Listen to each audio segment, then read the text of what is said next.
Boa noite a todos. Estamos dando início ao 11º Gastro Triângulo. O congresso tem apoio da Associação Mineira de Gastroenterologia, do Capítulo Mineiro da Sociedade Brasileira de Endoscopia Digestiva, SOBED-MG, e Sociedade Mineira de Coloproctologia. Para essa edição, oferecemos aos participantes um evento em 3 salas simultâneas: sala de gastroenterologia, sala de endoscopia digestiva e sala de coloproctologia e cirurgia do aparelho digestivo.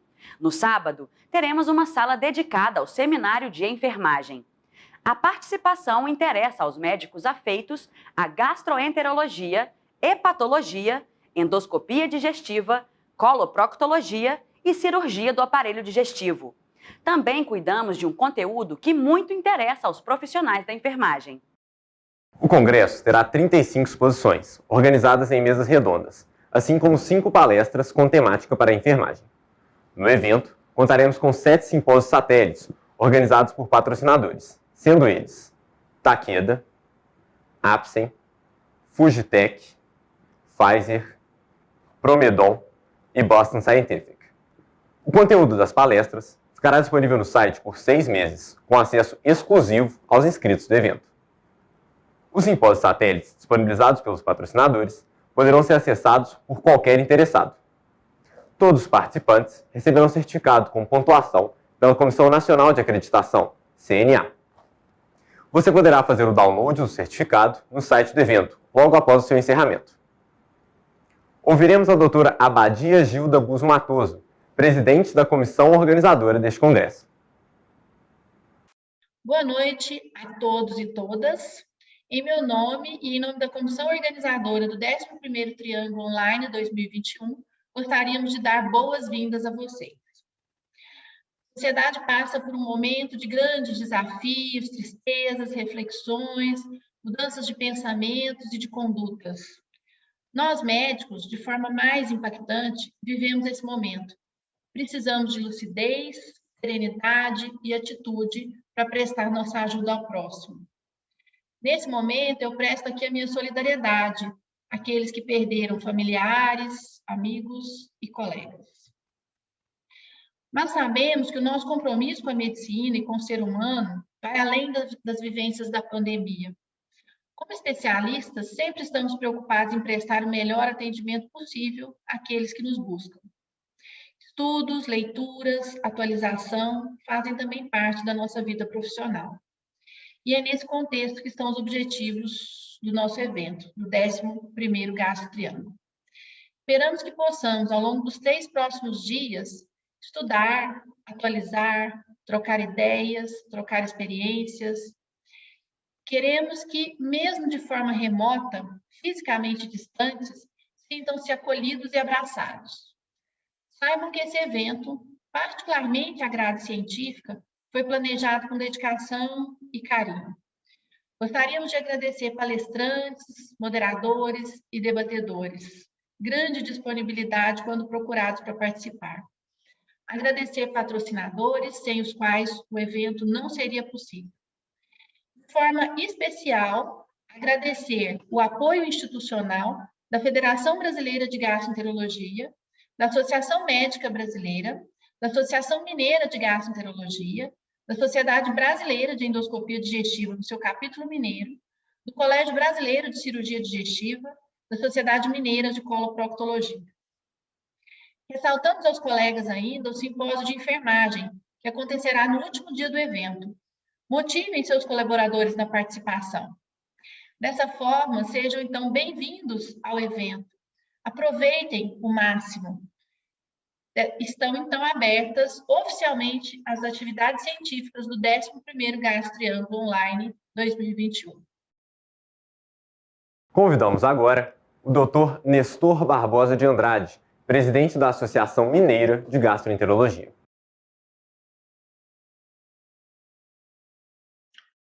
Boa noite, dou as boas-vindas a todos os colegas médicos. O Gastro Triângulo deste ano certamente perseguirá os mesmos propósitos e objetivos de anos anteriores, ou seja, proporcionar momentos em que a atualização e a experiência se somam aos nossos conhecimentos, tornando-os mais adequados à solução dos problemas de nossos pacientes. A grade científica bem cuidada, o perfil dos palestrantes, a experiência dos debatedores, certamente proporcionarão ambiente de muita interação e debate.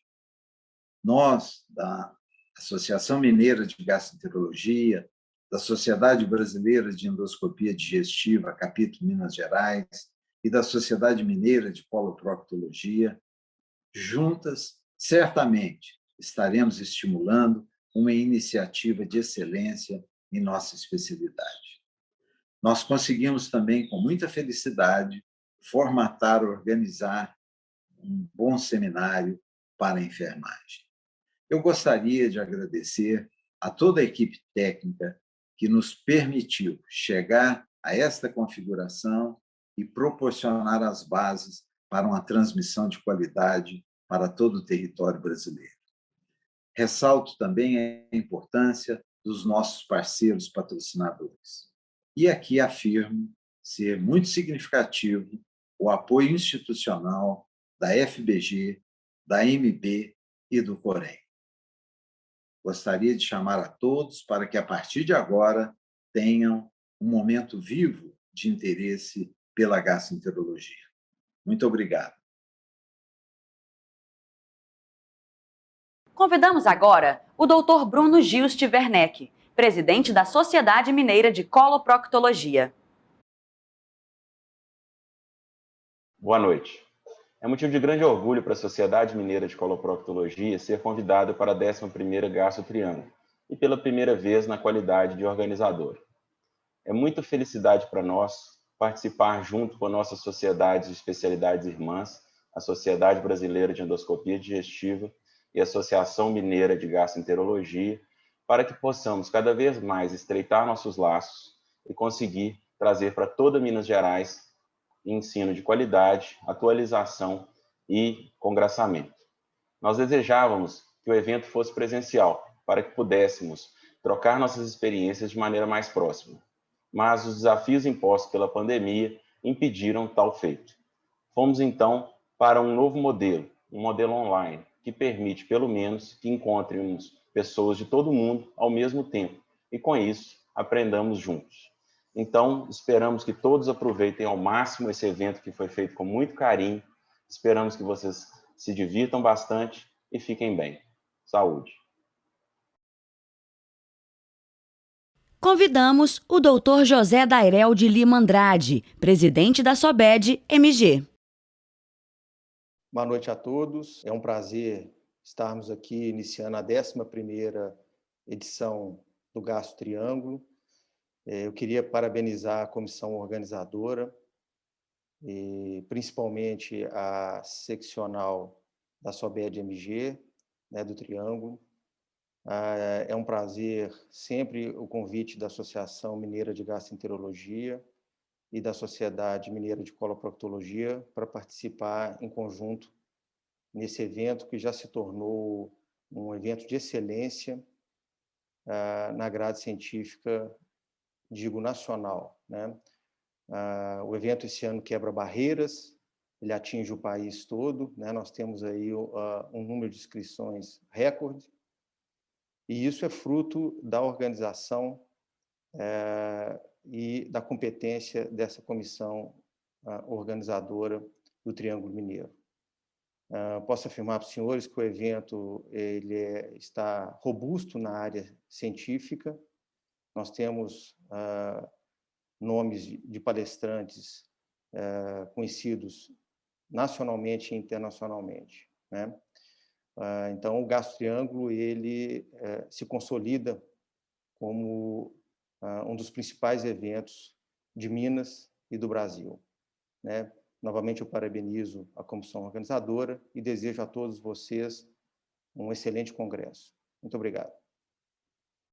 Agradecemos o apoio institucional da Federação Brasileira de Gastroenterologia, FBG, da Associação Médica Brasileira, AMB, e do Colégio Brasileiro de Cirurgia Digestiva, CBCD, e dos patrocinadores Master, Pentax, Boston Scientific, Cytec, Unicred, Takeda, Pfizer, Rio Quente Resort e Costa do Sauípe Resort, Apsen, Promedon, e do patrocinador ouro, AbbVie, e do apoio da Fujinon, Fujifilm e Atemol, Janssen, Laboratório Axé, Etamucino e Cook Medical.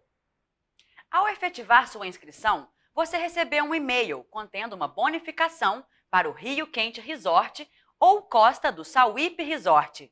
Para utilizá-la, basta acessar o link enviado.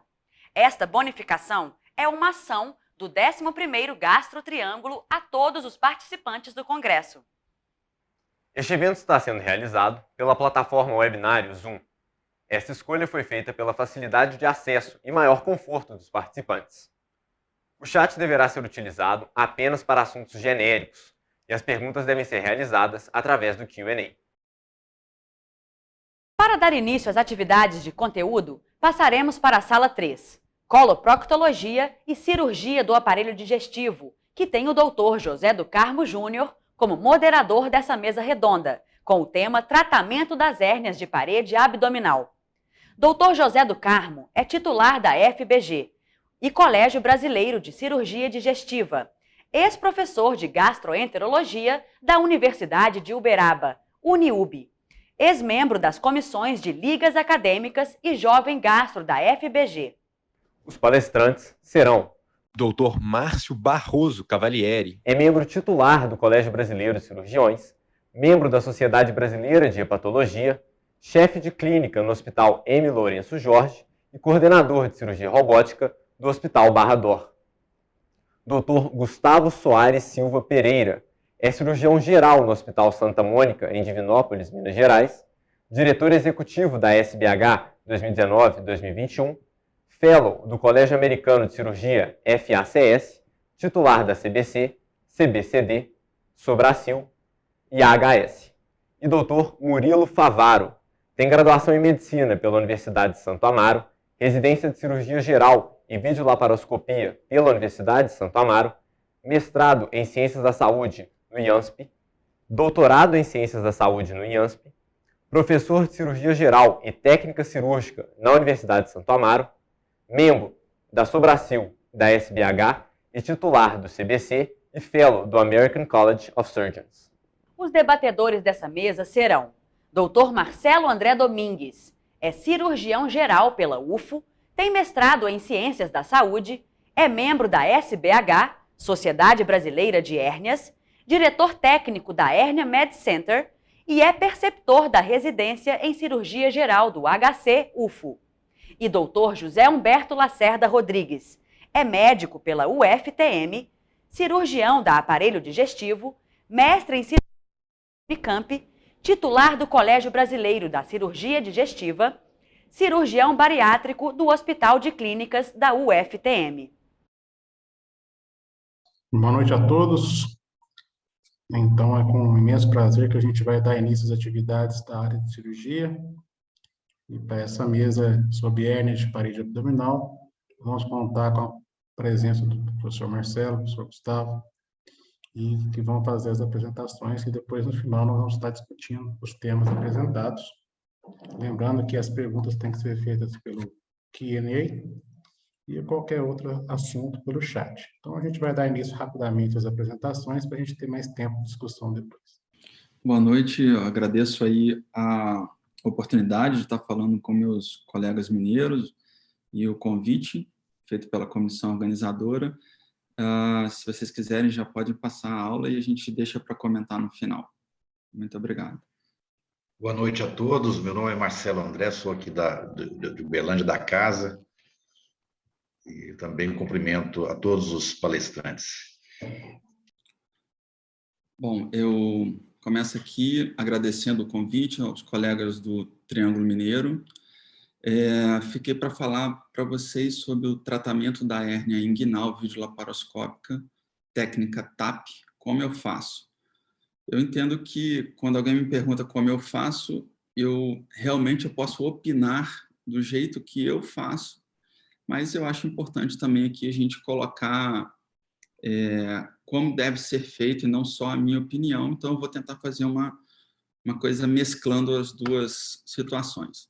Como é um congresso geral, eu quis colocar essa slide pontuando onde a gente está. A cirurgia da hérnia inguinal ela pode ser feita por via aberta ou minimamente invasivo, e essa minimamente invasiva por via robótica ou por vídeo. E essas técnicas minimamente invasivas, elas têm variantes, entre elas a chamada ITEP, a chamada TEP e a chamada TAP. E é sobre essa TAP que a gente vai falar hoje, que é uma técnica transabdominal pré-peritoneal. Vamos começar aqui da posição do paciente e dos trocáteres. O paciente fica na mesa em decúbito dorsal. Essa mesa ela precisa de uma posição de Trendelenburg, que pode ser mais acentuada do que essa foto que aparece para vocês.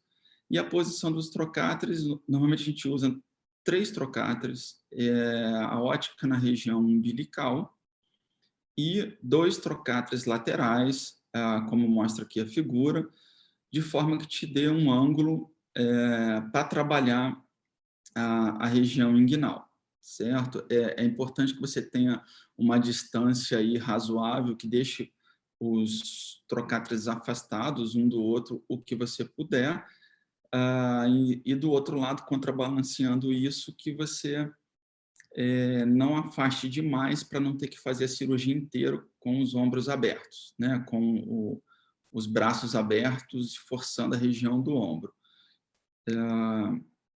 Eu acho que o ponto mais importante aqui dessa aula é a gente entender a anatomia. Ela é o primeiro e mais importante passo, com certeza. E eu vou basear toda essa aula em 3 artigos, os 3 de publicação nacional, e que eu acho que são assim, as nossas melhores diretrizes para seguir para quem quer fazer TAP. Essa sistematização ela acontece a partir de um conceito criado pelo Marcelo Furtado, em que ele visualiza a região inguinal, e sempre a gente vai ilustrar a região inguinal direita, que é a mais fácil da gente entender. A partir daqui em diante, nós vamos estar falando de uma maneira geral da região inguinal direita. Então, a gente visualiza uma imagem de Y invertido em cima das estruturas que a gente tem. Então, esse Y são 3 perninhas, a perna de cima são os vasos epigástricos, as 2 pernas de baixo, medialmente, o ducto deferente, e lateralmente, os vasos espermáticos. Quando a gente enxerga esse Y, a gente pode cruzar uma linha, essa linha azul que vocês estão vendo, e aí isso pode nos ajudar a dividir a região inguinal em anterior e posterior. Essa linha azul ela simboliza, porque é pouco acessível para quem está fazendo cirurgia laparoscópica, dificilmente você visualiza, mas seria o equivalente ao ligamento inguinal. E quando a gente faz essa divisão, cortando o Y e cortando o ligamento inguinal, a gente dividiria essa região inguinal em 5 triângulos. São eles o triângulo de Dunn, ou triângulo da morte, que abriga a veia e a artéria ilíaca, o triângulo da dor, que está lateralmente ao triângulo da morte, acima o triângulo formado pelas hérnias indiretas, medialmente aos vasos epigástricos, o triângulo das hérnias diretas, e abaixo dessa linha azul, e de forma medial, o triângulo onde se formam as hérnias femorais. Existe uma publicação da Sociedade Brasileira de Hérnia orientando como tratar a hérnia inguinal, e esses são alguns conceitos que a gente vai falar ao longo dessa apresentação aqui. Essa terceira publicação vem desse grupo também, e diz de forma padronizada como operar a hérnia inguinal por vídeo. Quais são as regras de ouro? Regra 1, abertura peritoneal, cerca de 3 a 4 centímetros acima do defeito herniário. Essa abertura ela vai do ligamento umbilical medial até a crista ilíaca antero-superior. A regra 2 é a dissecção junto ao peritônio, preservando as faces transversais. Então, é uma cirurgia que é uma cirurgia do peritônio. A gente não aprofunda a dissecção. A abertura desse peritônio ela ocorre da porção medial para a porção lateral, como está a seta amarela aqui. E, a partir do momento dessa abertura, a gente vai trabalhar em zona 1, 2 e 3, nessa sequência. Por quê? Zona 1 não tem hérnia. Zona 2, a gente tem a procura do pubis, que seria um ponto de referência anatômico bom. E a zona 3 é a zona de maior dificuldade de dissecção, ficaria por último. Então, voltando àquele slide aqui, vocês conseguem ver de forma medial o pubis e lateralmente ao pubis você consegue ver a zona 3 ainda não dissecada. É importante a gente comentar que nem sempre você consegue dissecar a zona 1 até o objetivo final dela, ver o músculo psoas, ou dissecar a zona 2 até encontrar as estruturas que você procura. Pode ser que você precise trabalhar numa posição, voltar, ir a outra posição e ir variando até completar todo o objetivo de cada zona de dissecção dessa. Regra 3, dissecção até a sínfise púbica, e pelo menos 2 centímetros abaixo do pubis para acomodação da tela. Regra 4, expor a veia ilíaca. Isso nos faz encontrar hérnias femorais e, de certa forma, ajuda também na identificação e na liberação do ducto deferente. A regra 5, parietalização dos elementos do cordão. Então, esses elementos devem ser dissecados a partir do flap de peritônio até a parede abdominal. O deferente é dissecado até cruzar a veia ilíaca e a gente segue essa dissecção até visualizar o músculo psoas. Regra 6, em grandes hérnias íngno-escrotais, é aconselhável abandonar o saco herniário. Isso não é um consenso, mas é uma tendência. A regra 7, explorar o anel interno à procura de lipoma de cordão, e eu chamo a atenção porque essa é uma das grandes causas de recidivas ou pseudo-recidivas da hérnia. O cirurgião esquece de procurar o lipoma, e o lipoma nem sempre se apresenta de forma visível, ou nunca se apresenta, porque ele acontece da região extraperitoneal, passando para uma área que não é acessível num primeiro momento. Então, você precisa ativamente procurar ele e, de uma maneira geral, ele se apresenta lateral aos vasos espermáticos, como está ilustrado nessa figura, sinalizando a posição dele onde tem as setas. Regra 8. Usar tela grande, pelo menos 15x10, capaz de cobrir todo o orifício miopectino de Fouchot. Regra 9. Não é necessário fixar a tela em todas as hérnias, especialmente em técnica TEP. Aí é uma questão assim, pessoal. A tendência é que cada vez mais a gente fixe menos ou fixe de forma menos invasiva as telas. E isso pode ter relação com dor crônica no pós-operatório, então a gente observa isso. E tem dentro da classificação das hérnias aquelas que precisam ter a tela fixadas, como hérnias diretas maiores, na classificação europeia, como hérnias do tipo M3. Por último, a regra 10, desinsuflar o pneu peritônio sob visão direta.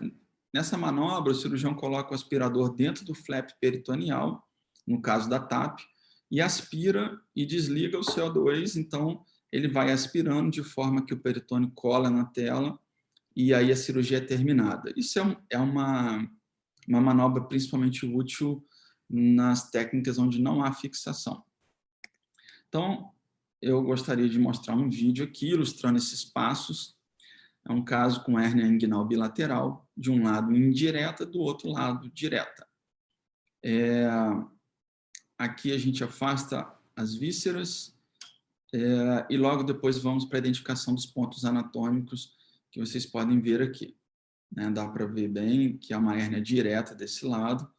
Esse que eu acabei de sinalizar ali é a busca do ducto deferente, orifício inguinal interno, e no caso desse paciente, desse lado, hérnia inguinal direta. Seguimos a marcação, eu gosto de fazer isso, marcar o peritônio para não me perder na abertura peritoneal. Então, eu marco da crista ilíaca ao ligamento umbilical e depois vou abrindo. Aqui dá para ver que a cirurgia ela acontece junto do peritônio e essa gordura ela deve ficar junto à parede abdominal para proteger os nervos. Um dado importante aqui, olha, eu cortei aqui agora face transversalis, dá para ver. Né? Normalmente a gente deve fazer uma cirurgia antes da face transversalis, junto do peritônio. Mas por algumas situações, um peritônio muito fino, uma recidiva, você pode lançar a mão de abrir um segmento da face transversalis e depois você tem que voltar atrás aonde você estava. Às vezes a gente não consegue achar o pubis num primeiro momento diante de hérnias inguinais diretas, porque ela ocupa uma posição onde a gente poderia ver o pubis, então essa dissecção vai até um certo ponto, e aí a gente precisa trabalhar a hérnia direta, como vocês estão vendo aqui, a redução do pseudo-saco herniário. E aí depois desse volume reduzido, aí sim eu consigo ir de novo para a zona 2 para achar o osso do pubis, o ligamento de Cooper, para promover meu espaço de colocação de tela. Então, aqui é o momento que eu aproximo a dissecção aqui dos vasos ilíacos. É um momento que tem que tomar cuidado, né? Procurar sempre lembrar da presença da corona mortis, ali, que pode causar sangramento importante. E aqui a gente descendo ao máximo possível o peritônio, para que a gente possa ver, olha, como nesse momento aí, o ducto deferente, e o que tiver medial a deferente, a princípio, pode ser seccionado. Nesse momento, a gente vê a dissecção lateral, a parietalização dos vasos espermáticos, a dissecção bem próxima ao peritônio. Então, eu vou criando aquele mesmo Y invertido, só que agora sem o peritônio na frente. Né? A zona 1 tendo sua dissecção terminada com a visualização do psoas. A zona 2 agora, a criação do espaço até a sínfise pública que aparece agora, e nesse caso foi até um pouco além, e de 2 centímetros abaixo do pubis para acomodação da tela. Aqui a gente segue com a redução do pseudo-saco herniário. Isso é opcional, não é um consenso. Ele pode ser fixado ou na face anterior do reto abdominal, na face posterior do reto abdominal, ou no ligamento de Cooper. A ideia de fazer isso é diminuir o espaço morto e diminuindo o índice de seroma no pós-operatório. E aí depois aí seguimos para a acomodação da tela. Vocês veem que é importante que a dissecção seja ampla para que você tenha uma acomodação da tela, olha, e a tela ela é totalmente acomodada antes de iniciar a fixação.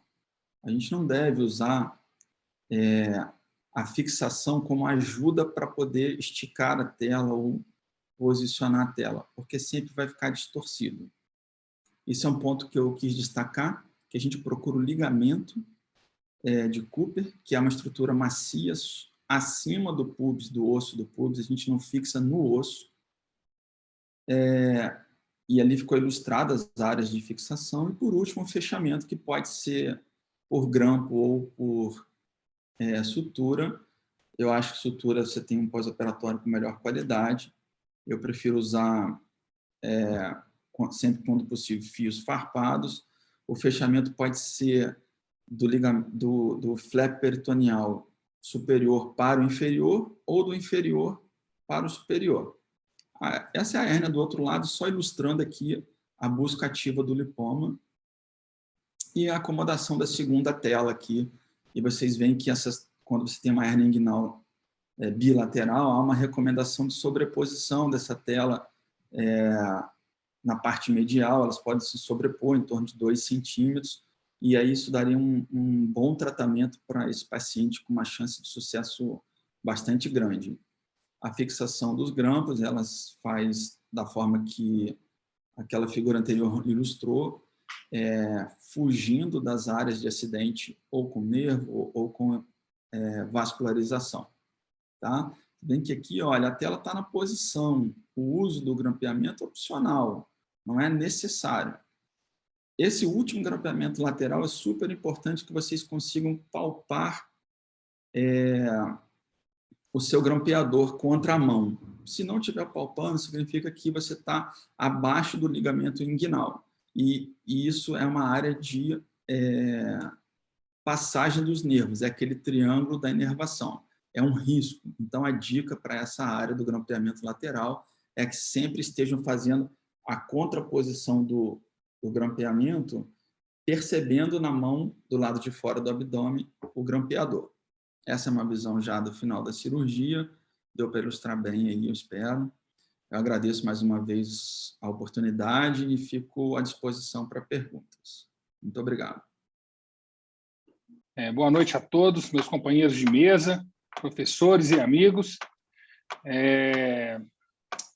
Eu acho que vou fazer da mesma sistemática que o Márcio, né? Vamos passar para a apresentação e ficar à disposição para a gente aproveitar ao máximo a discussão ao final de todas.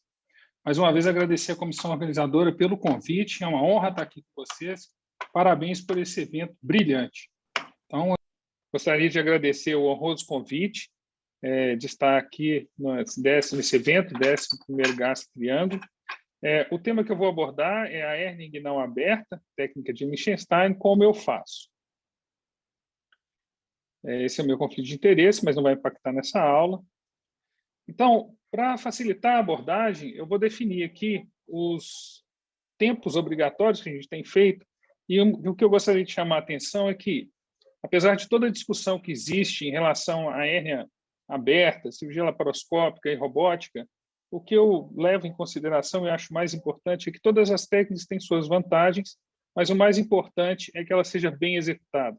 Então, há alguns anos, eu já acompanho, eu vou depois dar os créditos de todos esses vídeos que são da equipe capitaneada pelo Dr. Sérgio Hall, lá da Santa Casa de São Paulo, que tem um trabalho magnífico em tentar padronizar essa técnica com anestesia local, que eu adotei já há alguns anos e que eu sigo de forma bem sistemática, porque eu acho que é isso que vai garantir uma boa cirurgia aberta. Ela tem a característica hoje, no meu serviço, de ser uma cirurgia de exceção, porque hoje o padrão é cirurgia laparoscópica. Mas, em alguns casos, e eu vou chamar a atenção aqui, principalmente em pacientes que não podem ir para a cirurgia laparoscópica, ela tem que ser muito bem feita, e eu acho que seguir esse protocolo é o que nos garante isso.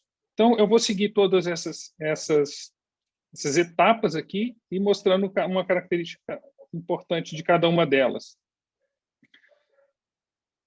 Só para constar, isso aqui é a orientação em relação à anestesia local.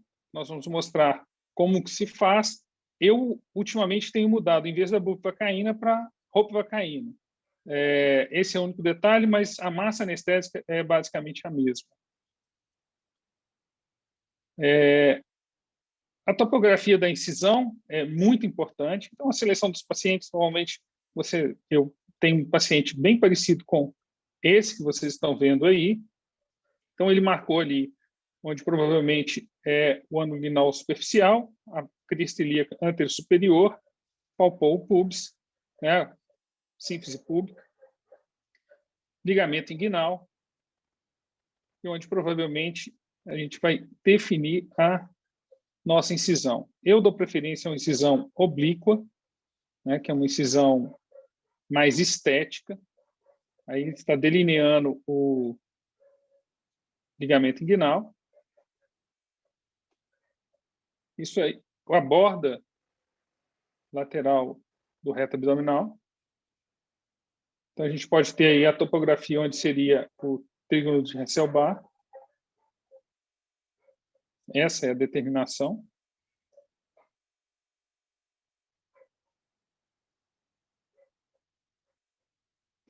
E a partir desses reparos, a gente vai definir uma incisão que realmente consiga deixar a menor possível, deixar uma incisão bem estética. essa fase agora da anestesia talvez seja o grande diferencial, quer dizer, eu consigo colocar um paciente numa internação dia, com um ótimo resultado de dor no pós-operatório e conforto no transoperatório. Essa anestesia inicial aí é só de pele, e o que a gente vê de mais interessante é quando a gente passa para a anestesia e a incisão na fase 2. Como vocês podem ver, após a pele estar anestesiada, você faz a incisão. É uma incisão que é de 4 a 6 centímetros, é o suficiente para a maioria dos pacientes. Como os meus pacientes, na maioria das vezes, são pacientes que estão em anticoagulação, um cuidado extremo com a hemostasia. Então, a gente usa bastante cautério, identifica os vasos maiores, faz a ligadura. E aí procede a segunda fase da anestesia, que é anestesiar plano a plano todo esse nosso sítio cirúrgico. Lógico que os pacientes estão sob sedação, é uma fase em que é confortável, a gente tem que ter uma interação boa com o anestesista dos tempos, mas, de maneira geral, a gente consegue fazer isso com bastante conforto. Um detalhe que eu sempre chamo a atenção é que, sempre que a gente passa para a cirurgia posterior, a gente foge bastante do subcutâneo, e hoje em dia a dissecção do subcutâneo eu tento fazer ela o mínimo possível para diminuir a complicação de ferida operatória. Então, aí como vocês podem ver, identificando os vasos e a hemostasia. E aí, nesse caso, vai proceder a ligadura desse vaso. E aí nós vamos progredir os planos, sempre com anestesia. E, após a abertura da aponeurose do oblíquo externo, aí vem uma fase que talvez seja uma das fases mais importantes da cirurgia, que é você entender a anatomia dessa região por via anterior e dar importância ao que hoje é o grande problema, que seria a dor crônica. Então, a identificação dos nervos, eu acho que foi o grande diferencial no avanço dessa técnica aberta mais refinada, que é você fazer uma cirurgia onde você está não só preocupado com a recidiva, mas preocupado em não ter problemas no pós-operatório, definitivamente relacionado à dor crônica neuropática, que seria a lesão deles. Então, nessa fase, a gente vai proceder à abertura do oblíquo externo.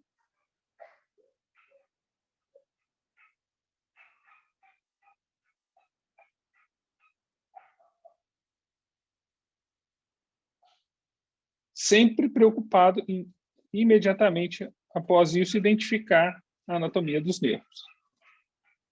Essa é uma anatomia muito bem conhecida de todo cirurgião, mas esses detalhes técnicos, esses refinamentos, que devem ser incorporados no seu dia a dia para que você tenha realmente um bom resultado com a técnica de Lichtenstein.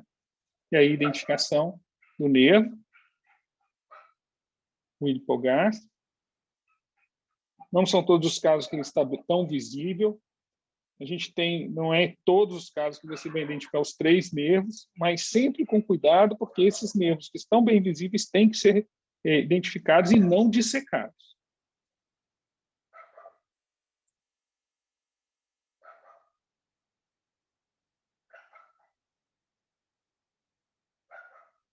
Um pouco mais abaixo a gente vai ter a identificação do ilho inguinal.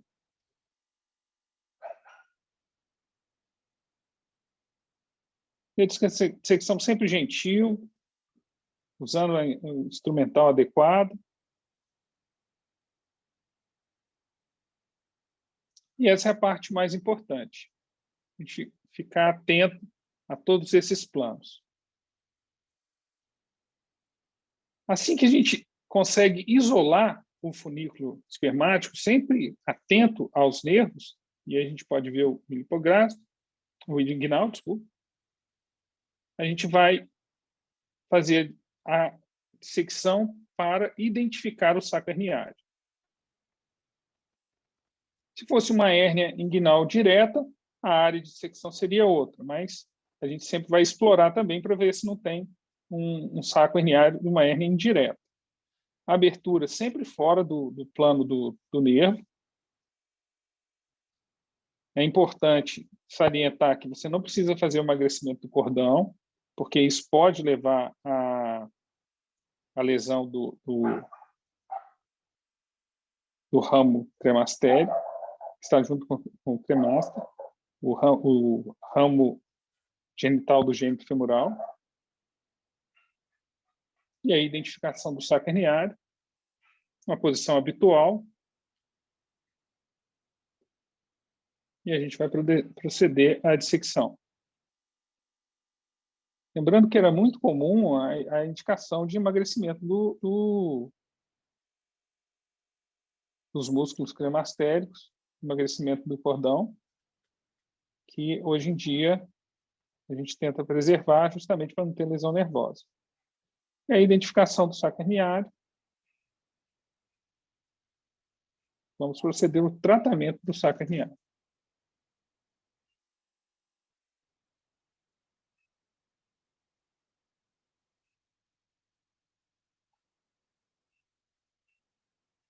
Em alguns pacientes que já têm, no caso dos meus pacientes, que provavelmente estão em uso de anticoagulação, qualquer dúvida eu faço a ligadura de qualquer vasinho para evitar hematomas e sangramento no pós-operatório.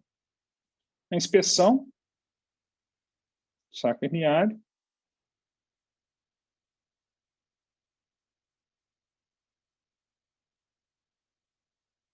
E aí o fechamento. Sem maiores complicações nesse tempo, isso aí é um tempo habitual da cirurgia, e eu gostaria de chamar a atenção, realmente é só para, nessa dissecção, o cuidado com os nervos.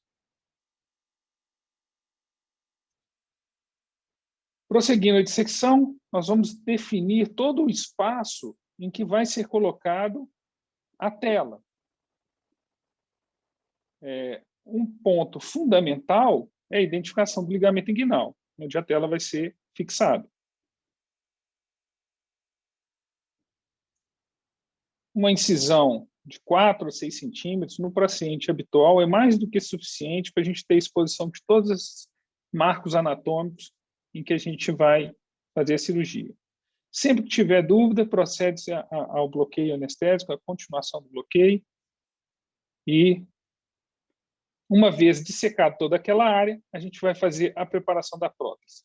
Como orientação básica do Instituto Liechtenstein, a tela não deve ser menor do que uma tela de 15 por 7. Reconheço que muitas vezes eu não consigo colocar uma 15 por 7, dependendo do tamanho do paciente. Mas a gente tem os parâmetros em que a gente tem que proteger obrigatoriamente, eu vou falar nisso mais tarde. A prótese, o que eu chamaria atenção, sempre tentar uma prótese mais adequada. Hoje eu considero que é uma prótese com uma gramatura mais do que 40, com poro maior do que 1 milímetro. Hoje eu tendo a usar uma tela nas cirurgias de Liechtenstein com a gramatura de 45, um poro de 1,5 milímetro, que eu acho bastante adequado, é uma tela fácil de manipular e com as características ideais de uma boa prótese hoje, tendendo para o material o polipropileno ou poliéster, desde que os dois sejam monofilamentares. Acho que o design da tela é um design bem conhecido, né? Esse aí seria a parte medial. E esse é o que eu gostaria de deixar como um aspecto da colocação da prótese. Pontos importantes: as fixações mediais com pontos separados, poucos, fio absorvível, sem apertar, tendo o cuidado da tela passar 2 a 3 centímetros acima do pubis, né, que é onde normalmente tem a recidiva intersticial ali, é o que está marcado em verde, e essa passagem também um pouquinho para medial, onde você tenta ter um overlap desde possível próximo ao Hasselbalch. E a fixação em pontos separados no ligamento inguinal e a fenda fechada com ponto. Eu uso ponto inabsorvível nesse fechamento. Então, mais uma vez, para a gente ver aí a fixação da prótese. Olha a característica da tela, né, como eu falei.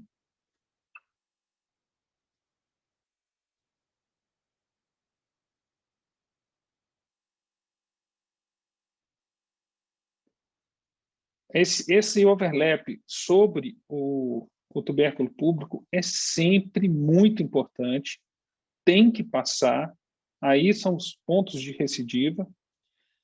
Uma vez fixado adequadamente acima da síntese pública, vamos proceder à fixação do ligamento inguinal com pontos separados.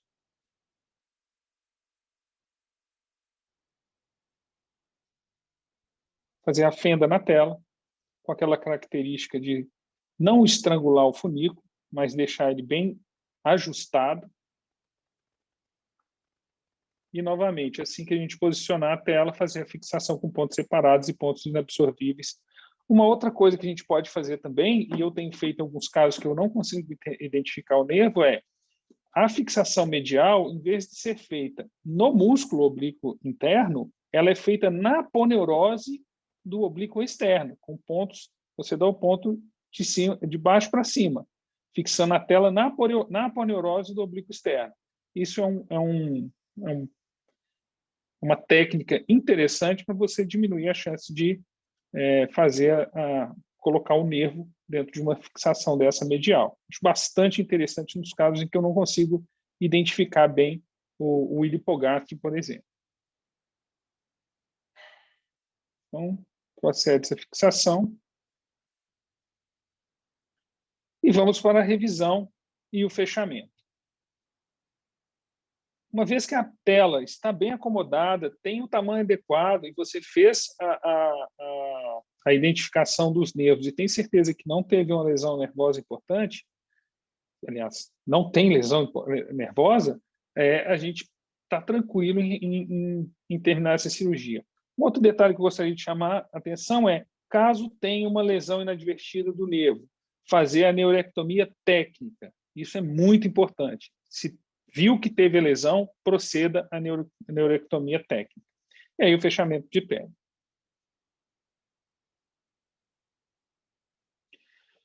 O que eu tenho feito de diferente? E isso aí agradecer a foto do Dr. Leandro Totti Cavazola, grande mestre nosso na robótica, e um dos maiores eniólogos que a gente tem aqui no Brasil e no mundo. É mudar para a tela autofixante. Eu tenho uma experiência muito boa com esse tipo de tela, desde que a gente respeite o tamanho, né? Ela já tem opção pré-cortada ou a tela flat. Essa é uma tela que eu acho que agrega um pouco de valor em relação à dor.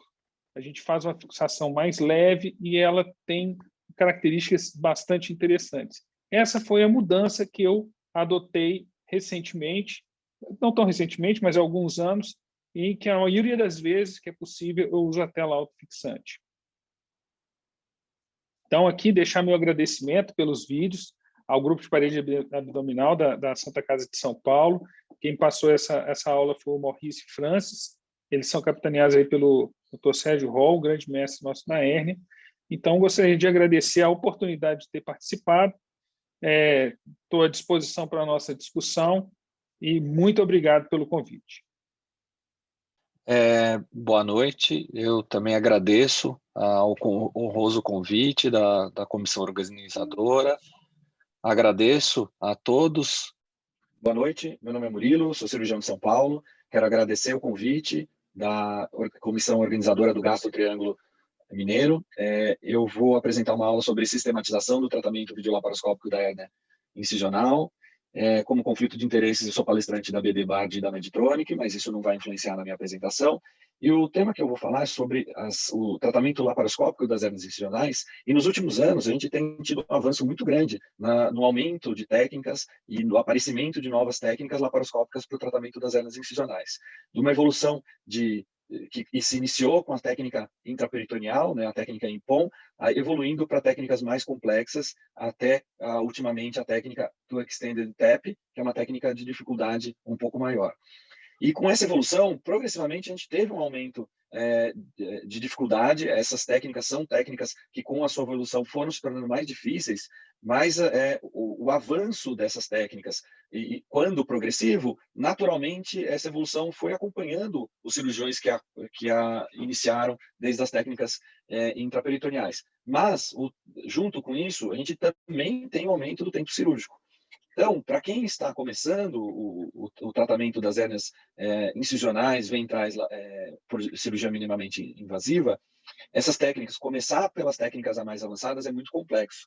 E na nossa realidade do Brasil, com dificuldades de fazer cirurgia minimamente invasiva e dificuldades de material, de treinamento, a técnica intraperitoneal ainda é uma técnica importante. É importante se conhecer, é importante sistematizar, é importante ser bem feito. E por que eu tenho que fazer também? Por mais que eu seja o cirurgião mais bem treinado em hérnia incisional videolaparoscópica, eu tenho que ter o treinamento para poder fazer o tratamento individualizado para cada paciente.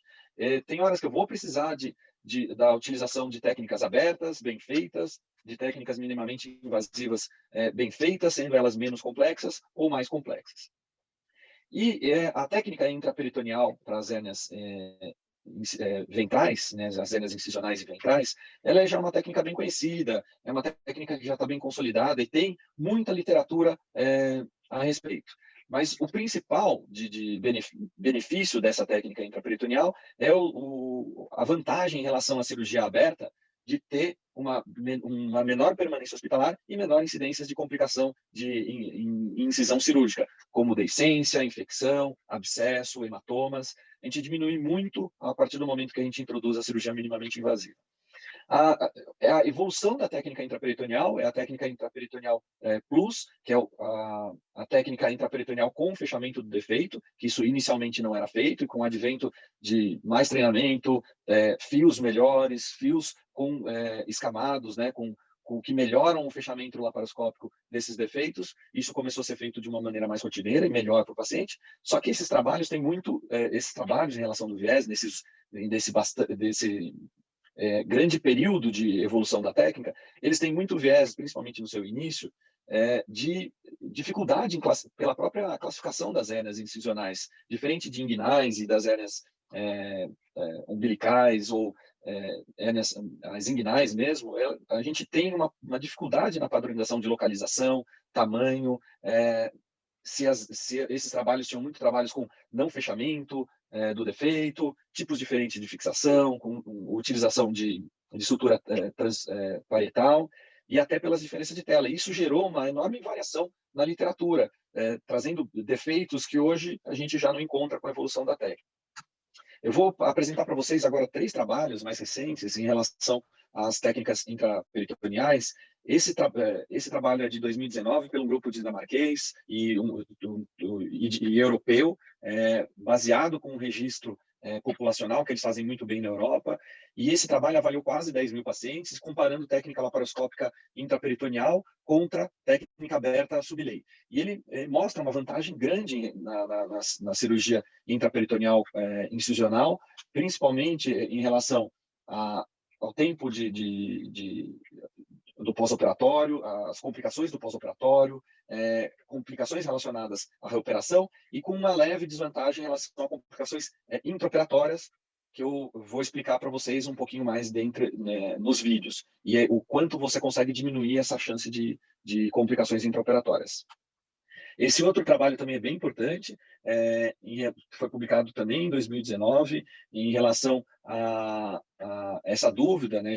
Hoje, todos que mexem bastante com hérnia sabem que uma das críticas a técnicas intraperitoneais é a utilização de telas intracavitárias, então se falou muito em retirar essas telas de dentro da cavidade, mas hoje, com o avanço também dessas telas, né, que elas mudaram muito com o tempo e ficaram mais modernas, melhores, esse trabalho analisa exatamente isso, que em alguma população de pacientes, o uso dessa técnica é muito bom em pacientes mais obesos, pacientes diabéticos, em uso crônico de corticoides, principalmente porque a adoção das outras técnicas minimamente invasivas são difíceis de se ensinar e são difíceis tecnicamente.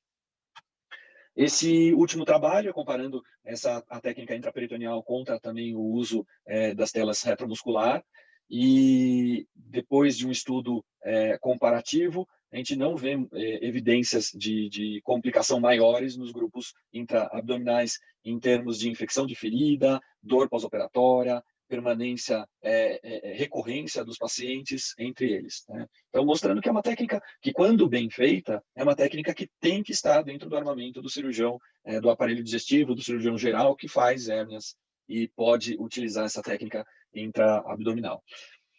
É óbvio, né, que eu nunca fiz as técnicas minimamente invasivas e principalmente as técnicas intraperitoneais em pacientes como esse, né? Pacientes que têm indicação clássica de cirurgias ou abertas ou cirurgias mais avançadas do ponto de vista minimamente invasivo.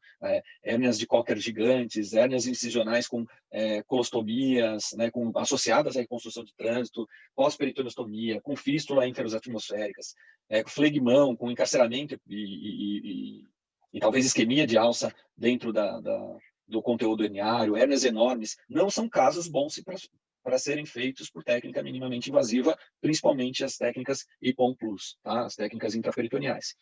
Mas, que caso que é interessante ter esse armamento da técnica intraperitoneal Plus para ser utilizado? Pacientes principalmente com hérnias abaixo de 6 centímetros, pacientes idosos, pacientes obesos, pacientes que têm uso de anticoagulação, algum tipo de antiagregação plaquetária, pacientes diabéticos, uso crônico de corticoide, hérnias abaixo dos gradios costais ou da pelve, como hérnia subxifoide e suprapúbica, pacientes que já têm um defeito grande da musculatura abdominal, como pacientes que já utilizaram o reto abdominal para reconstrução mamária, nas recidivas herniárias, na urgência, porque isso abre a possibilidade de avaliar a cavidade abdominal pela laparoscopia, cirurgias concomitantes, como cirurgias de colecistectomia, e para quem está querendo evoluir no treinamento das hérnias ventrais minimamente invasivas, a técnica intraperitoneal ajuda muito a vencer algumas etapas desse treinamento. E como que eu posso fazer esse treinamento, ou o que eu tenho que ter na minha técnica intraperitoneal para ter um resultado melhor, né? Já tem um consenso, a gente segue o consenso internacional da Sociedade de Endohérnia, que é a união das sociedades europeias e americanas. Eles têm um consenso a respeito do tratamento das hérnias ventrais, e eu tento seguir eles de forma rotineira. Quais são essas recomendações? Primeiro, a gente, como eu vou mostrar no vídeo, a gente faz utilização ou de um acesso aberto controlado num local extra-herniário, ou a utilização da agulha de Verres no espaço de Palmer, com isso abrindo espaço para a introdução dos trocáteres. A introdução do trocáter sobre um trocáter óptico ajuda muito nessa dissecção. A utilização de liberação das aderências é uma parte que, quando bem feita, diminui a chance daquelas complicações intraperitoneais que eu já citei nos artigos. Eu faço elas e as recomendações são para se utilizar uma tesoura fria, o mínimo de energia possível. Não é necessário, na maioria dos casos, energia avançada. A desdiólise com tesoura fria tem resultados muito bons e diminui o risco de você ter uma lesão intracavitária e que possa aparecer desapercebida.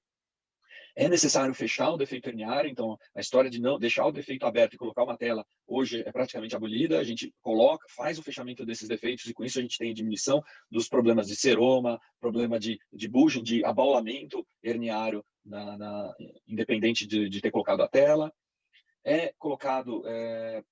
São colocadas telas grandes, de preferência telas que cubram ou 5 centímetros de overlap, né, de tamanho a mais do que a borda do defeito, ou uma das medidas que eu utilizo bastante, esse índice 4:1 do raio. Se o defeito tem o raio 1, eu multiplico em 4 o raio da tela para ser utilizado, tá?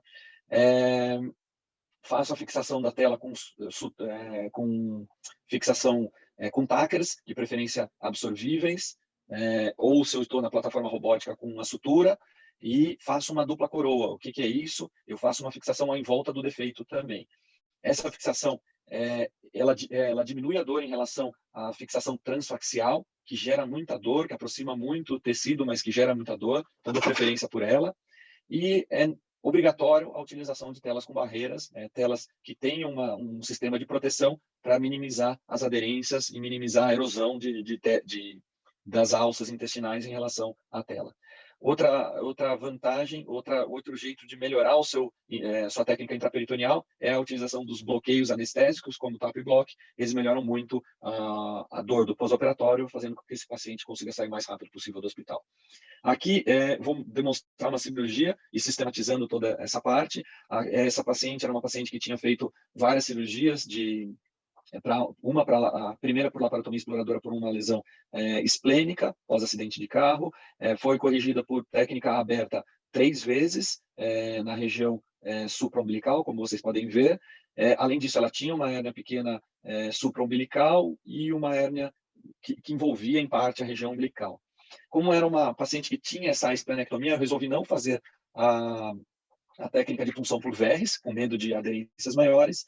Eu fiz uma incisão aberta na região umbilical. Eu tenho, após a entrada do trocáter na região umbilical, eu coloco os 3 trocáteres na linha no flanco esquerdo do paciente e todos os monitores ficam do lado direito do paciente. E vamos colocar normalmente 2 monitores, se tiverem, ou um maleável que eu consiga andar, ou 2 monitores para ajudar na fixação mais superior ou apresentação mais superior ou inferior do paciente. Sempre fazemos a marcação dos defeitos, para isso ajudar a programação da escolha da tela. O início da cirurgia é feito, como eu comentei, com uma pinça de apresentação de alça intestinal não traumática e a tesoura fria. Isso controla muito, diminui a chance de eu ter lesão térmica nessa região. E essa é uma paciente que tinha defeitos, apesar daqueles identificados por imagem e identificados no exame físico, ela tinha outros pequenos defeitos múltiplos na linha média, que é uma grande vantagem também de entrar por cirurgia minimamente invasiva dentro da cavidade. Eu consigo ter uma avaliação desses defeitos.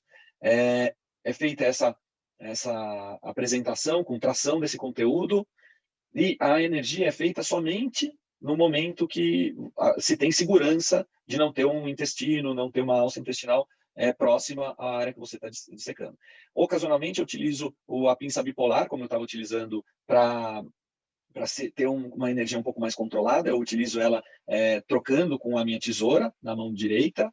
E aqui já conseguimos identificar vários defeitos, defeitos que variam de 1 centímetro até defeitos maiores, mas se enquadrando dentro daquela classificação de procurar defeitos até 6 centímetros.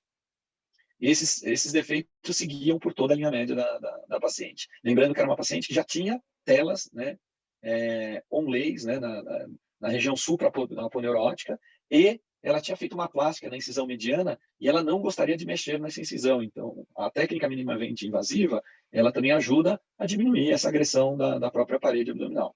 É necessário fazer a liberação de todas essas aderências e, para a exposição, para a introdução da tela, a liberação do ligamento redondo e falciforme é muito importante. Nesse momento, eu troquei de posição, nem sempre eu faço isso, mas para conforto, acabei trocando a posição da câmera para a região umbilical, e assim, no começo da sutura da região chifóide, eu fiquei de frente para a minha região a ser suturada. E aqui vocês podem ver que eu estou utilizando um fio farpado, um fio com escamas, longo. Aqui eu volto para a posição lateral, que é a posição que normalmente a gente utiliza, e fazendo a sutura, aproximando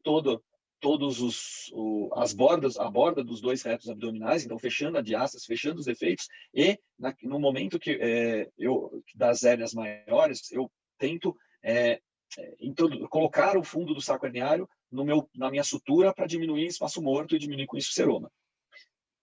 Nesse caso, que tinham várias lesões, o defeito era grande da parede, eu segui com a sutura até a região umbilical e voltei suturando, só fazendo uma segunda linha de reforço.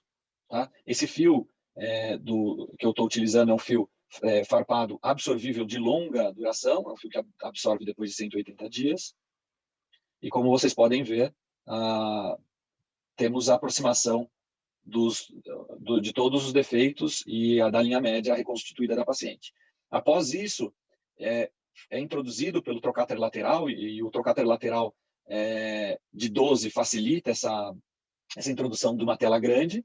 Essa tela que eu estou utilizando, nesse caso, é uma tela Ventralite com sistema Eco, que é um sistema de posicionamento, e esse sistema de posicionamento insuflado, ele facilita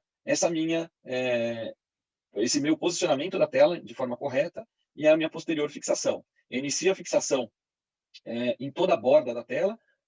É muito importante realizar essa contrapressão da parede em direção ao seu tacker, né, ao seu fixador, que nesse caso é absorvível. Após a fixação de toda a lateral da tela, eu retiro o sistema de posicionamento e aí faço a minha dupla coroa, diminuindo com isso a tensão da tela só nas suas bordas e seguro mais também os defeitos. Fazendo isso, eu também coloco a tela mais em contato da minha parede abdominal. Faço a revisão se não tem nenhuma área de exposição da área não visceral, né, da área em contato ao peritônio, se alguma área está exposta, não coberta pelo sistema, nesse caso de proteção, que é o sistema SEPRA. E a partir do momento que eu tenho a confiança que eu estou com a tela bem fixada, a gente retira o sistema de posicionamento e terminou o procedimento cirúrgico. Esse procedimento cirúrgico é um procedimento cirúrgico que normalmente demora meia hora, além da adesiólise. Então, se não tiver nada de adesiólise, é meia hora. Se tiver uma adesiólise complexa, pode demorar 1, 2 horas e mais meia hora dessa fixação da tela. E eu finalizo dizendo que é importante saber todas as técnicas e conseguir individualizá-la para o seu paciente. Eu não posso ser um cirurgião que sei uma técnica e eu ofereço ela para todos os meus pacientes. Eu tenho que oferecer a melhor técnica para o paciente que eu estou tratando. Isso é uma obrigação como cirurgiões, oferecer o melhor que a gente tem para o nosso paciente. E a técnica intraperitoneal é uma técnica que entra para alguns pacientes como uma técnica muito boa. Muito obrigado, agradeço e fico à disposição para as perguntas. Obrigado, professor Gustavo. Nós vamos passar, então, a palavra agora para o Dr. José Humberto e para o Dr. Marcelo André, que vão fazer as considerações sobre as apresentações. Lembrando que o público pode fazer as perguntas via QIA. Dr. José Humberto, Dr. Marcelo. Boa noite. Inicialmente, eu gostaria de pedir desculpas. Eu acabei entrando um pouquinho antes da palestra do Dr. Márcio Cavalieri, mas fazendo a minha apresentação, sou daqui de Uberlândia, e como todos vocês também, certamente tem um trabalho na vida privada e na vida pública, né? No setor público. Nós aqui em Uberlândia temos um grande desafio, que é a questão de entender que hoje nós vivemos uma situação completamente diferente que se vivia há anos atrás, um arsenal imenso, né, de procedimentos, uma evolução fantástica na herniologia. Todas as áreas da cirurgia tiveram o benefício da cirurgia minimamente invasiva, e com os conceitos já vindos da escola francesa, de Rives e Stoppard, passando também pelo aparecimento das malhas, a cirurgia da hérnia moderna realmente ela trouxe um arsenal muito grande de possibilidades. E a gente tem, no dia a dia, a necessidade também de transmitir isso para os residentes e os acadêmicos que passam no serviço de cirurgia. E aí entra aquele grande desafio. A gente sabe que cada paciente tem que ser analisado e tem as suas particularidades que vão... Você, no final, vai indicar um procedimento que seja adequado para esse paciente, né? A gente sabe que hoje é necessário ensinar uma grande quantidade de procedimentos que a pessoa possa ter uma formação mínima. Esse tipo de informação que está sendo trazida hoje é muito importante, né? A gente sabe que nos congressos específicos de herniologia, né, se fala Hoje já se fala praticamente só em cirurgia minimamente invasiva e cirurgia até por robótica. Mas a gente sabe que no campo do dia a dia existe a necessidade do treinamento do nosso residente, por exemplo. Quais técnicas? Aí, hoje nós apresentamos o Liechtenstein, apresentamos uma técnica endoscópica, laparoscópica, né? E, de certa forma, uma técnica também laparoscópica para as hérnias ventrais. O que vocês acreditam que seja importante no sentido da formação do cirurgião geral como um todo? Aliás, não o especialista, a formação do especialista. Eu sei que nas discussões da Sociedade Brasileira de Hérnia, no caso, o doutor Gustavo, até o secretário, a gente discute muito hoje os avanços. Isso a gente aplica no dia a dia do serviço privado. Mas o que fazer no dia a dia, vocês que também têm essa experiência como professores, como orientadores, da questão da formação para aquelas pessoas que vão trabalhar em situações que não são tão favoráveis quanto a gente tem no serviço privado, como cirurgião geral. Esse eu gostaria de deixar para... Até porque nós temos aqui uma comunidade acadêmica muito grande hoje prestigiando esse evento, que é extremamente importante para todos nós aqui que trabalhamos com ele. Olha, vou comentar aqui, acho que a gente tem dificuldades em níveis diferentes, né? Assim, eu também trabalho no hospital público, eu tenho uma dificuldade, quando eu decido operar uma hérnia por vídeo, eu estou tirando a vez de uma vesícula por vídeo, que eu só tenho um aparelho, olha a situação.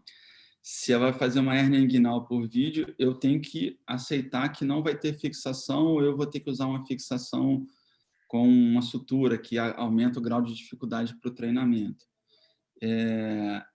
Tem uma questão de dificuldade em relação à hérnia inguinal, que foi meu tema, que quando você opera a vesícula e migra para a cirurgia por vídeo, é a mesma operação praticamente. Quando você está na hérnia inguinal aberta e migra para a inguinal por vídeo, é outra coisa. É uma anatomia que a gente ainda não viu, é como se fosse começar de zero. Então, mesmo o cirurgião mais experiente, ele volta ao seu início, porque o aprendizado é totalmente diferente. Então, isso é uma colocação geral para todos, cirurgiões e residentes e acadêmicos. E, de fato, eu acho que, só terminando, que eu acho que a gente tem que insistir para que a gente possa dar acesso aos nossos pacientes para técnicas menos invasivas, né? Em relação à hérnia inguinal aberta, acho que é uma técnica excelente, com resultado muito bom, mas o que a gente vê é que a tendência é que mesmo nas hérnias inguinais isso migre para a videolaparoscopia. Não sei se os colegas querem comentar aí.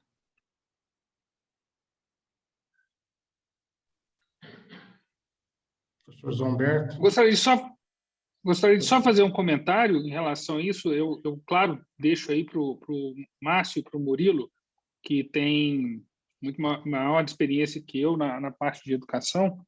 Eu não trabalho com residente, mas só para complementar uma pergunta que eu vi da audiência, eu só diria que a gente, diante de alguns casos mais desafiadores, não misturar as técnicas. Se você vai abordar por uma via anterior, usar só anterior. Vai abordar posterior, posterior. E não usar técnicas em que os dois espaços são violados simultaneamente, independente da dificuldade da cirurgia. Por quê? Recidiva acontece em qualquer técnica, na mão de qualquer cirurgião. Então, a gente tem que pensar nessa possibilidade. Então, vamos aprender a fazer bem o Liechtenstein. Eu acho que é o primeiro passo, porque tem casos que você não vai conseguir por vídeo por N motivos. Uma Liechtenstein bem feita resolve o problema do paciente, não é demérito nenhum, muito pelo contrário. Não é uma cirurgia do residente, não é cirurgia fácil, é uma cirurgia extremamente anatômica, de muito conhecimento. Quem diria o Renato Miranda, lá com o Shouldice, a gente vê que a anatomia é riquíssima. A técnica laparoscópica tem suas vantagens, mas também tem que ser bem executada. E só deixar esse reforço de tentar usar técnicas puras, somente anterior ou somente posterior, e não misturar as duas, pensando na possibilidade de recidiva. Passar a palavra para o doutor José Humberto, fazer as considerações. Boa noite. Parece que minha imagem está bloqueada por aí, mas eu vou fazer algumas considerações.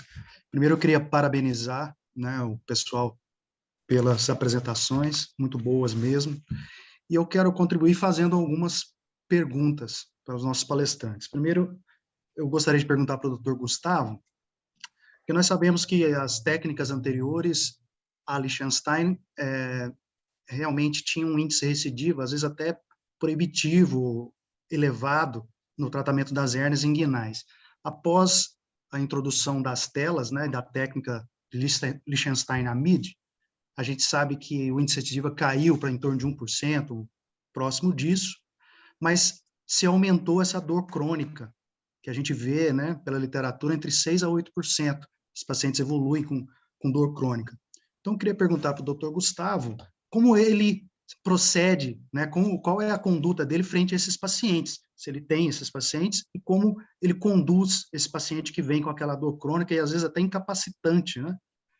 A gente recebe aqui no Hospital de Clínicas de outros serviços, né? Esses pacientes com dor crônica, felizmente, são ainda raros, mas são de difícil tratamento. Então, eu gostaria de perguntar para ele como é que ele conduz esses quadros de dor crônica. E queria perguntar para o Dr. Márcio como ele trata a recidiva das hérnias por laparoscopia. Qual que é a conduta dele na recidiva das hérnias tratadas endoscopicamente? Bom, então, vou responder assim de uma forma mais rápida.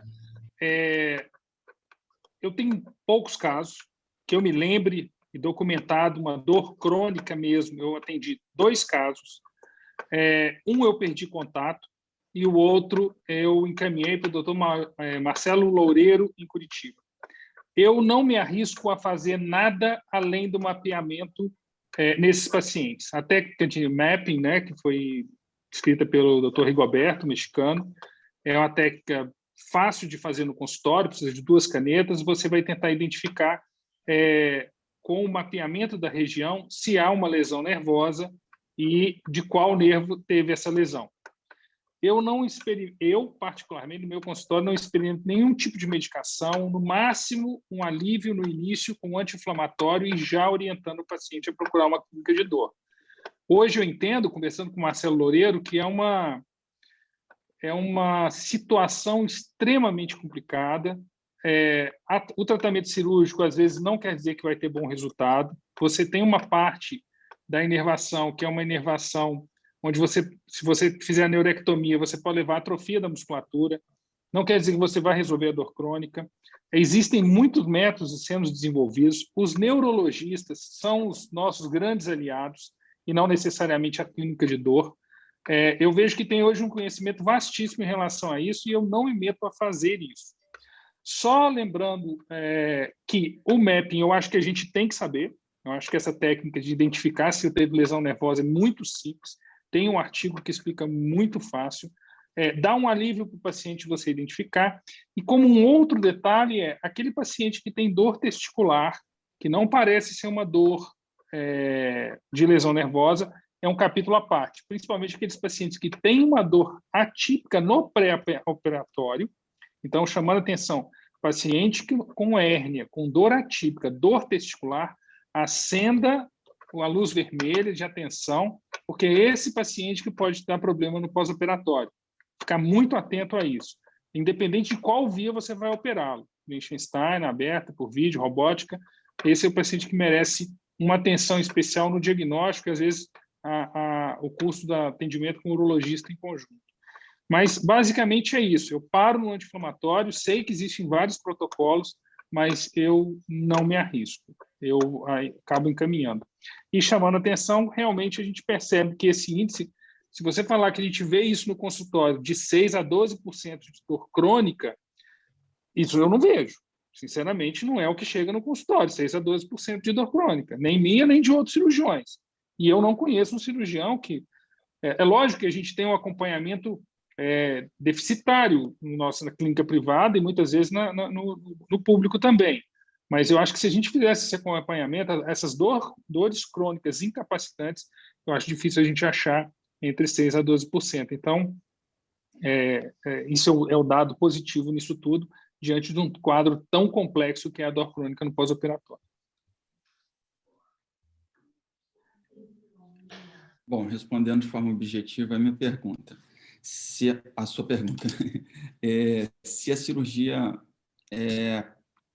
primeira que foi realizada foi por via anterior, foi cirurgia aberta, a recomendação é que você opere, então, por via posterior, por via laparoscópica. E o contrário é verdadeiro. Se a recidiva veio a partir de uma cirurgia por vídeo, a recomendação é que opere por via aberta. E há uma recomendação ainda quando há um paciente com recidiva dos dois lados. Então, ele operou por via aberta e por vídeo, e tem recidiva. O consenso fala que você deve escolher a sua técnica que você faz melhor e realizar ela. Ou ainda, encaminhar para um centro de tratamento de hérnia, para alguém mais experiente assumir esse caso. Eu acrescento aí uma outra possibilidade. Assim, quando eu pego pacientes com recidiva anterior e posterior, a minha opção de tratamento é por via robótica quando eu tenho acesso. Não é uma cirurgia fácil. A recidiva da hérnia inguinal, para ser operado por via posterior, seja ela por vídeo ou robótica, é uma cirurgia de assim, grau de dificuldade elevadíssimo. Não é simples de fazer, é para marcar só essa no dia e descansar depois. Entendeu? Obrigado. Doutor Gustavo, aproveitando da recidiva, né? A gente sabe também que a recidiva é pequena no Liechtenstein, mas anteriormente não se usava essa tela maior, né? Em alguns casos, não se subia, né? A tela não ia para cima do tubérculo púbico, e houve recidiva, né? E a tendência é diminuir, mas tem recidivas. Como você trata as recidivas? Com tela, com plug? Qual que é a sua técnica para tratar a recidiva na técnica de Liechtenstein? Eu, assim, por estar num serviço em que a primeira indicação é laparoscópica, eu, numa recidiva de Liechtenstein, eu estaria muito mais confortável em abordar pela via posterior, laparoscópica, uma TAP. Eu já tive assim, um número razoável de casos. A grande maioria dessas recidivas de Liechtenstein, que você aborda posterior, tendem a ser uma cirurgia que não vai te dar grande dificuldade, dependendo de como foi feito, principalmente se a Liechtenstein foi bem feita e não ficou invadindo os planos posteriores, a tela foi uma tela adequada e etc., provavelmente você vai ter uma cirurgia, como o Márcio falou, com um grau de dificuldade elevado, mas vai ter provavelmente uma boa evolução na abordagem laparoscópica. Isso não é verdade se você teve uma recidiva posterior e vai reabordar posterior.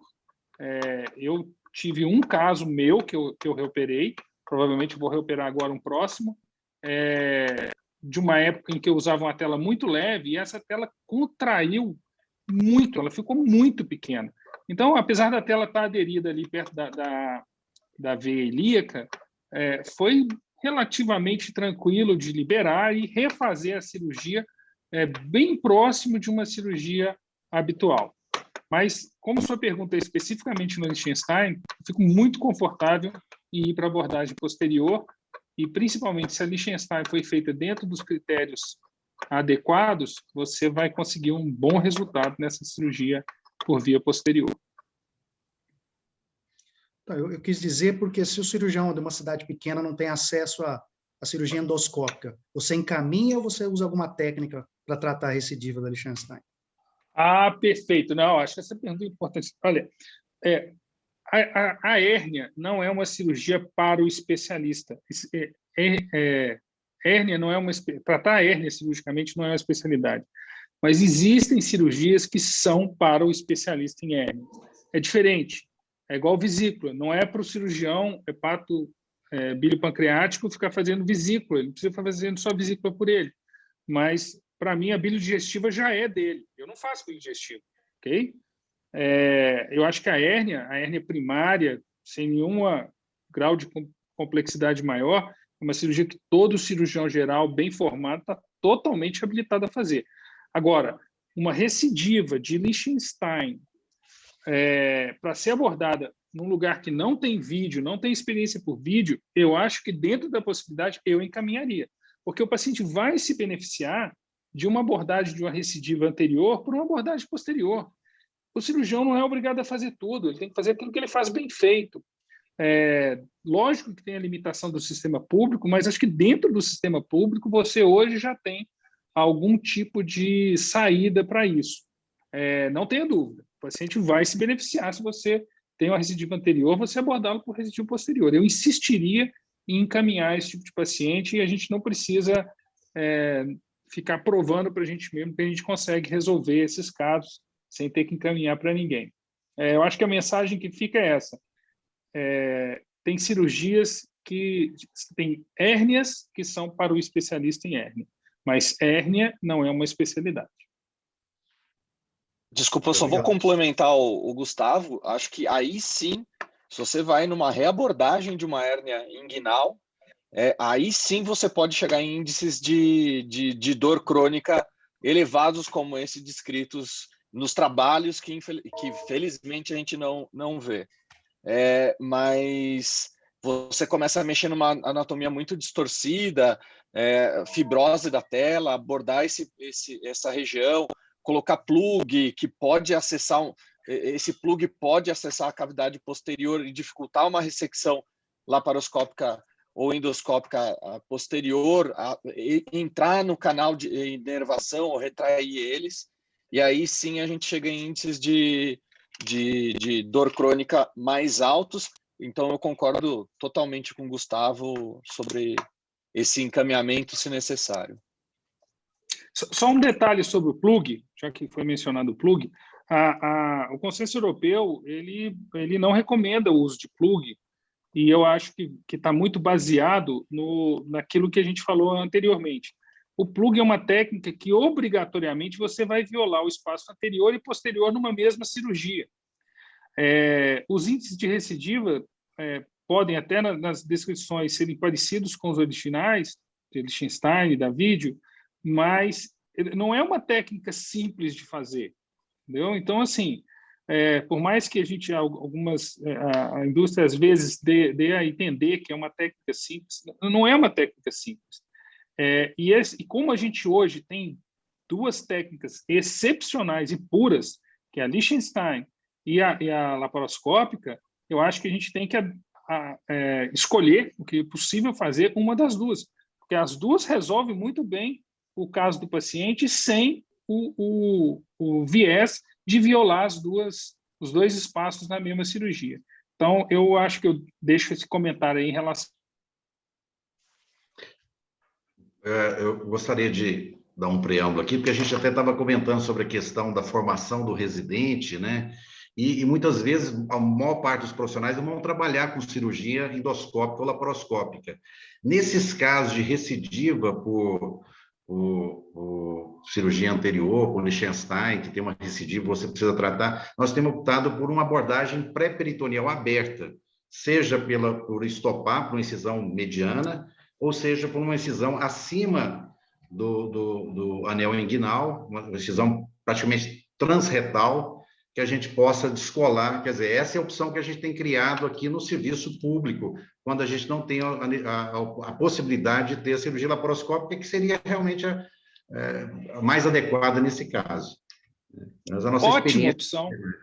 Eu acho que é uma boa, porque o que o senhor colocou agora, o senhor está propondo a mesma abordagem da cirurgia por vídeo, que é colocar a tela plana no pré-peritônio. Então, ou a técnica de Nirros, que é essa incisão mais alta, ou a técnica de estopar quando é bilateral, elas têm... Eu acho que a ideia da TAP ela veio a partir de ganhar esse plano que o senhor mencionou. O que é diferente do plug ou do PHS, em que ele trabalha os dois planos, e aí eu acho que o plano posterior ele é trabalhado sem visão direta. E aí a gente não fica 100% confortável que está acomodado ali. E se der errado, aí realmente fica ruim. Então, acho totalmente pertinente a sua colocação. A primeira opção seria por vídeo, mas em seguida seria uma dessas duas técnicas e que eu também preciso fazer muitas vezes no hospital público também. Ok. Pessoal, o tema é extremamente palpitante. Nós poderíamos passar aqui mais horas discutindo sobre o tema, mas, infelizmente, pela questão da programação do evento, a gente vai ter que finalizar. Gostaria de agradecer ao Dr. Gustavo, Dr. Marcelo, Dr. Murilo, Dr. Humberto, a disponibilidade, pedir desculpa por algum errinho que teve aí no início da apresentação do professor Gustavo, mas eu acho que o objetivo foi absolutamente conseguido e esperamos contar com vocês nos próximos eventos, se Deus quiser, presenciais, né? Vai ser um prazer ter vocês aqui conosco. E só tenho que agradecer. Vamos passar agora para o simpósio satélite e continuamos a apresentação depois. Muito obrigado. Boa noite a todos. Boa noite. Muito obrigado.